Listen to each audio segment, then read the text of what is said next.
The Turin Shroud has long been controversial as history's most enigmatic religious artifact. Scientific tests have shown mixed and contradictory findings over whether it is authentic.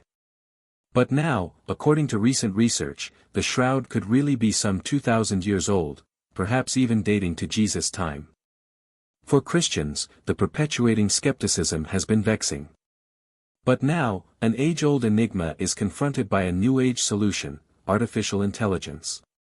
And in a twist, rather than providing peace of mind, it's created fresh anxieties. What did the AI reveal, precisely? And why are the faithful more unsettled than ever? Stick with us to discover. The reality might shock you. So what is the Shroud of Turin, and why does everyone care so much? Hidden away in a climate-controlled chapel in Turin, Italy, is a fragment of ancient linen that continues to generate debate, awe, and profound spiritual contemplation. To the naked eye, it appears to be nothing more than another old piece of cloth, 14 feet long and more than 3 feet wide. But to those who know its history, they know it's anything but ordinary. Fred, an old history buff, once told me that viewing the shroud with his own eyes didn't feel like seeing a relic at all. It felt like standing in front of a question nobody could ever fully answer. That's the way true mysteries are, they never give you conclusions. Occasionally, they give you something more, questions that rock your soul. Etched lightly upon the linen is the figure of a man, both front and back visible, this body having been stretched out upon one half of the fabric, then folded up like a blanket. Men and women have speculated for centuries: who is this fellow? Is he possibly Jesus? Or a medieval prankster's production, a work of art created to deceive the pious? After centuries of arguments, science, religion, and art have been unable to come up with a conclusive answer. For centuries, Christians thought the shroud was holy evidence of the crucifixion and resurrection of Jesus. But now artificial intelligence has taken a closer look, and what it revealed shook even the most hardened beliefs. Did technology possibly see something we never could? Stay with us, because what comes next may change everything.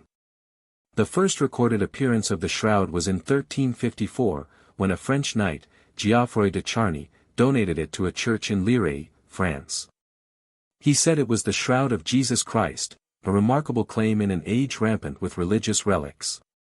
But within a few decades, in 1389, the Bishop of Troyes rejected it out of hand, even accusing an artist of confessing to having made the image. But the catch is, if it were only a clever painting, then why did it continue turning up in royal courts and religious circles? Why did it endure war, fire, and unrelenting doubt? The shroud was in the possession of the House of Savoy by 1453, which later relocated it to Chambéry. It was left with its life in 1532 after a major fire that left lasting burn marks and water marks visible today. Nevertheless, it survived. It was moved to the Turin Cathedral of St. John the Baptist in 1578, where it currently stays. When King Umberto II died in 1983, the shroud came down from the royal household to the Catholic Church. But the Church still has never officially proclaimed it the authentic burial cloth of Christ. Why? Because the burden of that assertion is nearly as massive as the enigma itself. But what really makes the shroud unique isn't so much the stories about it, it's the picture itself. Scientists who've closely examined it claim the picture isn't painted, drawn, colored, or printed. Rather, it is a pale, yellowish coloring, so faint it's almost invisible.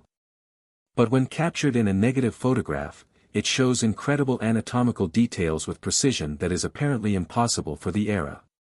Even more perplexing, the picture includes 3D information, something no artwork or photograph known to humanity, even to this day, can automatically deliver. Another researcher likened it to as if the cloth had frozen an instant, not using paint or ink, but through some hidden process we're still not fully aware of. Then, of course, there are the wounds, reddish-brown stains that precisely match the accounts of Jesus's crucifixion. There are pokes on the scalp corresponding to a crown of thorns, scourgings on the back, and an open gash in the side, just as the Gospels have described them. Tests have verified that the stains carry real human blood, type AB, the most prevalent blood type among individuals from the Middle East. Can all of this possibly be coincidence? In 1978, a group of scientists conducted the most thorough science ever done on the shroud. They detected no sign of paint, dye, or contemporary photography. Some even suggested that the image might have been created by a flash of ultraviolet light, something still unreplicable today. Which leads one to ask, if we can't recreate it using our modern technology, how was it possible for someone to have forged it centuries before? However, not everyone was swayed. Carbon dating samples in 1988 aged the cloth at between 1260 and 1390 CE, the same period as its earliest documented showing. Case closed, isn't it? Not quite. Flash forward to 2022. A new group of researchers employed a different technique, wide-angle X-ray scattering, WXS, that tested the structural deterioration of linen fibers over time. Their findings: the pattern of degradation in the cloth was remarkably similar to that of first-century textiles from Israel. In other words, the shroud may not be medieval after all, it may be 2,000 years old. Abruptly, there were two very different scientific conclusions side by side. One was that it was medieval. The other was that it was ancient. Which do we believe? Critics of the 1988 study said that the sample they used had come from a corner of the cloth, perhaps a patch that was done in the Middle Ages. If so, the test would not truly represent the original material. Others say that centuries of being handled, being around fires, or even bacteria could have distorted the carbon results. Statistical analysis done later showed that there were inconsistencies and that the test samples might not even have been from the same period. That's a critical red flag. So, is the shroud a masterful fraud or a holy relic? The reality is somewhere in the middle of a labyrinth of scientific doubt, emotional attachment, and historical enigma. And that's where AI comes into the picture. In 2023, all that changed. Scientists and researchers from the field of AI got together and decided to feed high-resolution photos of the shroud into a forensic facial reconstruction AI model. Why? To create a realistic picture of the face behind the cloth based on the information contained in its faint imprint. When they finished the rendering, they stood in stunned silence. What appeared was not the flowy, soft-featured Jesus of Western art.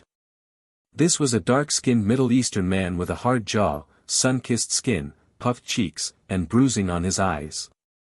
His face carried the unmistakable signs of trauma, back-and-forth beatings, crucifixion, and anguish so deep that it had carved into his features. The AI was unbiased.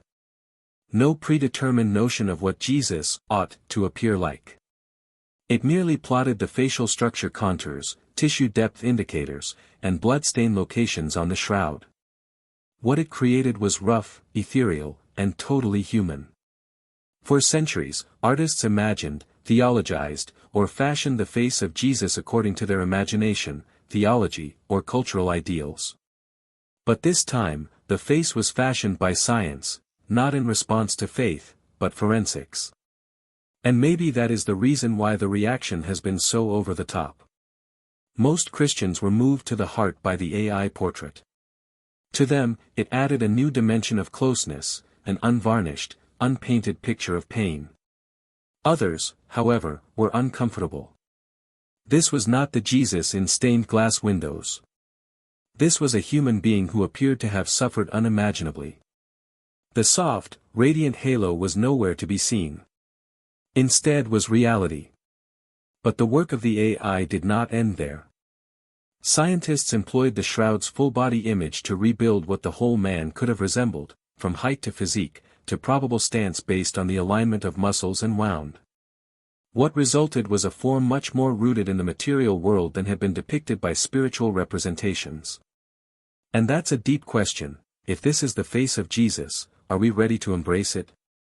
It also generated another controversy. If AI can uncover what Jesus himself might have actually looked like, what is next? Our conception of beauty, of divinity, of race, of history? Suddenly, what started out as a science tool became a mirror. Not merely of a face, but of our own ideas.